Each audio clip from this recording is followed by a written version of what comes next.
Hi friends, welcome back to the channel Manjushree general and kitchen. I hope so ಎಲ್ಲರೂ ಚೆನ್ನಾಗಿದ್ದೀರಾ ಅನ್ಕೊತೀನಿ. ಹಾಗೆ ನಾನು ಕೂಡ ಚೆನ್ನಾಗಿದ್ದೀನಿ. ಸೊ ಇವತ್ತಿನ ರೆಸಿಪಿ ಬಂದು ಬೇಬಿ ಪೊಟ್ಯಾಟೊ ಕರಿನ ಮಾಡಿ ತೋರಿಸ್ತಾ ಇದ್ದೀನಿ. ಸೊ ಆಲೂ ದಮ್ ಫ್ರೈ ಕೂಡ ಅಂತಲೂ ಕರಿಬೋದು ನಾವು. ಸೊ ಹೇಗೆ ಮಾಡೋದಂತ ನೋಡ್ಕೊಂಬರೋಣ. ಅದಕ್ಕೂ ಮುಂಚೆ ನನ್ನ ಚಾನಲ್ಗೆ ಇನ್ನೂ ಸಬ್ಸ್ಕ್ರೈಬ್ ಆಗಿಲ್ಲ ಅಂದರೆ ಪ್ಲೀಸ್ ಸಬ್ಸ್ಕ್ರೈಬ್ ಆಗಿ. ಹಾಗೆ ಪಕ್ಕದಲ್ಲಿ ಕಾಣುವಂತಹ ಬೆಲ್ಲೈಕನನ್ನು ಪ್ರೆಸ್ ಮಾಡಿದರೆ ನಾನು ಯಾವುದೇ ಒಂದು ಹೊಸ ವಿಡಿಯೋ ಅಪ್ಲೋಡ್ ಮಾಡಿದರೂ ಮೊದಲು ನಿಮಗೆ ಬಂದು ತಲುಪುತ್ತೆ. ಸೊ ನೀವೇ ನನ್ನ ವಿಡಿಯೋನ ಫಸ್ಟ್ ನೋಡ್ಬೋದು. ಸೊ ಹಾಗಾದರೆ ಯಾಕೆ ತಡ, ಬನ್ನಿ ವಿಡಿಯೋನ ಸ್ಟಾರ್ಟ್ ಮಾಡೋಣ. ವಿಡಿಯೋನ ಎಂಡ್ವರೆಗೂ ನೋಡಿ, ತುಂಬ ಚೆನ್ನಾಗಿದೆ ರೆಸಿಪಿ. ಸೊ ಆಲೂ ಪೊಟ್ಯಾಟೊ ಕರಿನ ಹೇಗೆ ಮಾಡೋದಂತ ನೋಡ್ಕೊಂಬರೋಣ ಬನ್ನಿ.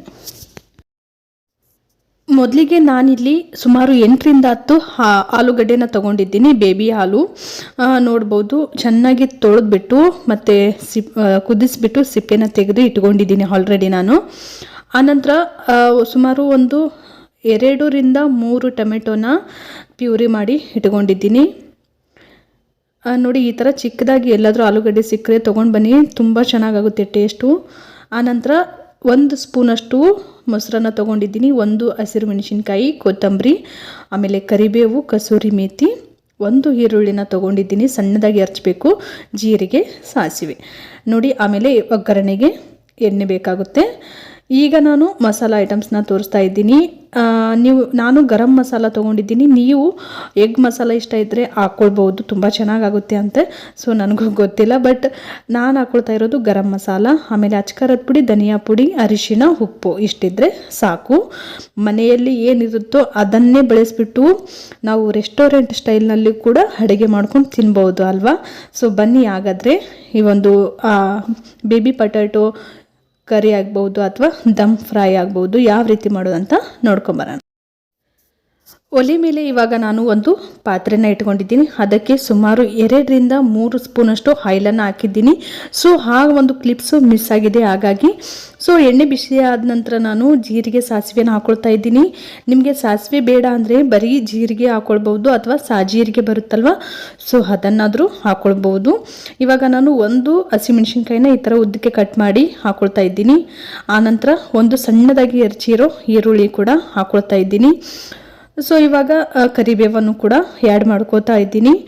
ಇದನ್ನು ಚೆನ್ನಾಗಿ ಫ್ರೈ ಮಾಡ್ಕೊಳ್ಳೋಣ. ಇವಾಗ ಸ್ವಲ್ಪ ಬ್ರೌನಿಶ್ ಕಲರ್ ಬರಬೇಕು, ಅಲ್ಲಿವರೆಗೂ ಫ್ರೈ ಮಾಡ್ಕೊಳ್ಳೋಣ.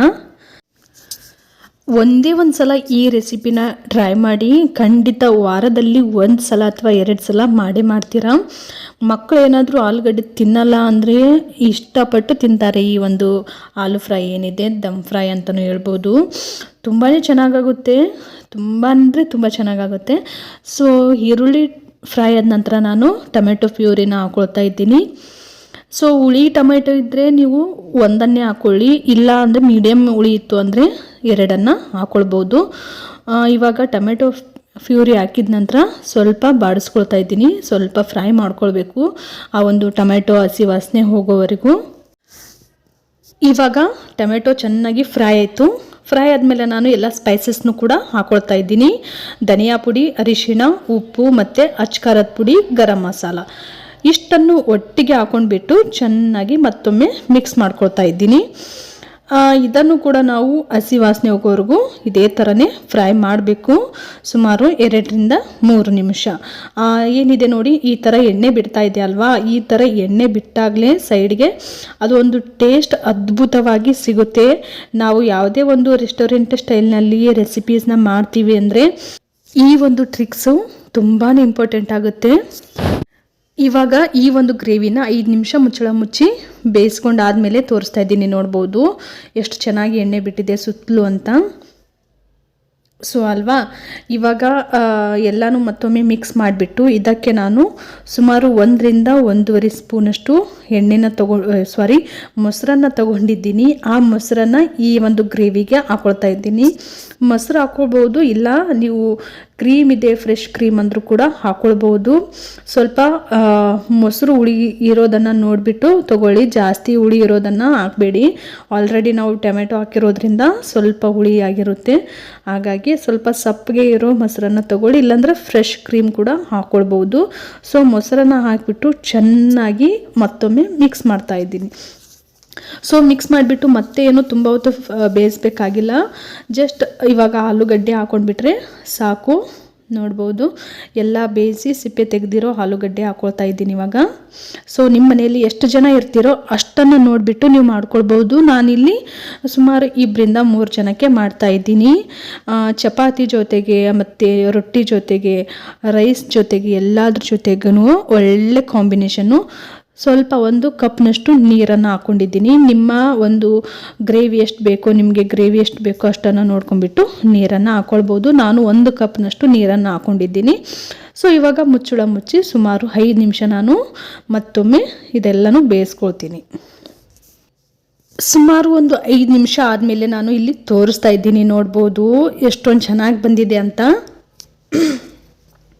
ನೋಡಿ 5 ನಿಮಿಷ ಆದಮೇಲೆ ಎಲ್ಲನೂ ಪರ್ಫೆಕ್ಟಾಗಿ ಈ ಒಂದು ಬೇಬಿ ಆಲೂ ಕರಿ ರೆಡಿಯಾಗಿದೆ. ಸೊ ಆಲೂ ಮಸಾಲ ಅಂತಲೂ ಕರಿಬಹುದು, ಅಥವಾ ಆಲೂ ದಮ್ ಫ್ರೈ ಅಂತಲೂ ಕರಿಬಹುದು. ನೀವೇನಾದರೂ ಹೆಸರಿಟ್ಕೊಳ್ಳಿ, ಬಟ್ ಟೇಸ್ಟ್ ಮಾತ್ರ ಅದ್ಭುತವಾಗಿದೆ. ಸೊ ಖಂಡಿತ ನೀವು ಕೂಡ ಟ್ರೈ ಮಾಡಿ. ಇದು ನನ್ನ ರಿಕ್ವೆಸ್ಟ್ ಅಂತಲೇ ಹೇಳ್ತೀನಿ, ಅಷ್ಟೊಂದು ಚೆನ್ನಾಗಿರುತ್ತೆ. ಆಮೇಲೆ ಸಣ್ಣದಾಗಿ ಹೆಚ್ಚಿರೋ ಕೊತ್ತಂಬರಿ ಸೊಪ್ಪನ್ನು ಕೂಡ ಹಾಕ್ಕೊಂಡೆ. ಆನಂತರ ನಾನು ಸ್ವಲ್ಪ ಕಸೂರಿ ಮೇಥಿ ಹಾಕ್ಕೊಳ್ತಾ ಇದ್ದೀನಿ. ನಾವು ಯಾವುದೇ ಒಂದು ರೆಸ್ಟೋರೆಂಟ್ ಸ್ಟೈಲ್ನಲ್ಲಿ ರೆಸಿಪಿ ಮಾಡ್ತೀವಿ ಅಂದರೆ ಸ್ವಲ್ಪ ಕಸೂರಿ ಮೇಥಿ ಇದ್ದರೆ ಅದು ಪರ್ಫೆಕ್ಟ್ ಟೇಸ್ಟನ್ನು ಕೊಡುತ್ತೆ. ಸೊ ಕೈಯಿಂದ ಸ್ವಲ್ಪ ಉಜ್ಜಿಬಿಟ್ಟು ಕಸೂರಿ ಮೇಥಿ ಕೂಡ ಹಾಕ್ಕೊಂಡೆ. ಇವಾಗ ಹಾಕಿಬಿಟ್ಟು ತೋರಿಸ್ತಾ ಇದ್ದೀನಿ. ನೋಡ್ಬೋದು ನಿಮಗೆ ನಾನು ಯಾವುದೇ ಸರ್ವಿಂಗ್ ಪ್ಲೇಟ್ಗೆ ಹಾಕಿ ತೋರಿಸ್ತಾ ಇಲ್ಲ, ಜಸ್ಟ್ ನಾನು ಹಾಗೆ ತೋರಿಸ್ತಾ ಇದ್ದೀನಿ. ಎಷ್ಟೊಂದು ಯಮ್ಮಿಯಾಗಿ ಬಂದಿದೆ ಅಂತ ನೋಡ್ಬೋದು ನೀವು. ಸೊ ನೋಡಿದ್ರಲ್ವಾ ಫ್ರೆಂಡ್ಸ್, ಇವತ್ತಿನ ಈ ಒಂದು ಏನಿದೆ ಬೇಬಿ ಆಲೂ ಮಸಾಲ ಅಥವಾ ಬೇಬಿ ಆಲೂ ದಮ್ ಫ್ರೈ ಹೇಗಿತ್ತು ಅಂತ ನನಗೆ ತಪ್ಪದೆ ಕಮೆಂಟ್ನಲ್ಲಿ ತಿಳಿಸಿ. ಹಾಗೆ ನೀವು ಕೂಡ ಟ್ರೈ ಮಾಡಿ ಹೇಗಿತ್ತು ಅಂತ ನಿಮ್ಮ ಅನಿಸಿಕೆ ಅಭಿಪ್ರಾಯಗಳನ್ನು ಕಮೆಂಟ್ ಮುಖಾಂತರ ತಿಳಿಸೋದನ್ನು ಮರಿಬೇಡಿ. ಹಾಗೆ ಈ ಒಂದು ರೆಸಿಪಿನ ಅಥವಾ ಈ ಒಂದು ವಿಡಿಯೋನ ನಿಮ್ಮ ಫ್ರೆಂಡ್ಸ್ ಆ್ಯಂಡ್ ಫ್ಯಾಮಿಲಿಗೂ ಕೂಡ ಶೇರ್ ಮಾಡಿ. ಅವ್ರಿಗೂ ಕೂಡ ಇಷ್ಟ ಆಗ್ಬೋದು, ಅವರು ಕೂಡ ಟ್ರೈ ಮಾಡ್ಬೋದು. ಸೊ ಹೊಸೊಬ್ಬರು ನೋಡ್ತಾ ಇದ್ದರೆ ತಪ್ಪದೆ ನನ್ನ ಚಾನಲನ್ನು ಸಬ್ಸ್ಕ್ರೈಬ್ ಮಾಡ್ಕೊಳ್ಳಿ. ಮತ್ತೆ ಒಂದು ಇಂಟ್ರೆಸ್ಟಿಂಗ್ ಆದ ವಿಡಿಯೋ ಅಥವಾ ಲಾಗ್ ಆಮೇಲೆ ಟಿಪ್ಸ್ ಏನೋ ಒಂದು ವಿಡಿಯೋದೊಂದಿಗೆ ಮತ್ತೆ ನಿಮ್ಮ ಜೊತೆಗೆ ಸಿಗ್ತೀನಿ. ಅಲ್ಲಿವರೆಗೂ ಖುಷಿಯಾಗಿರಿ. ಇದೇ ಥರ ಯಾವಾಗಲೂ ನನ್ನ ಮೇಲೆ ಸಪೋರ್ಟ್ ಇರಲಿ. Thank you for the watching. Thank you.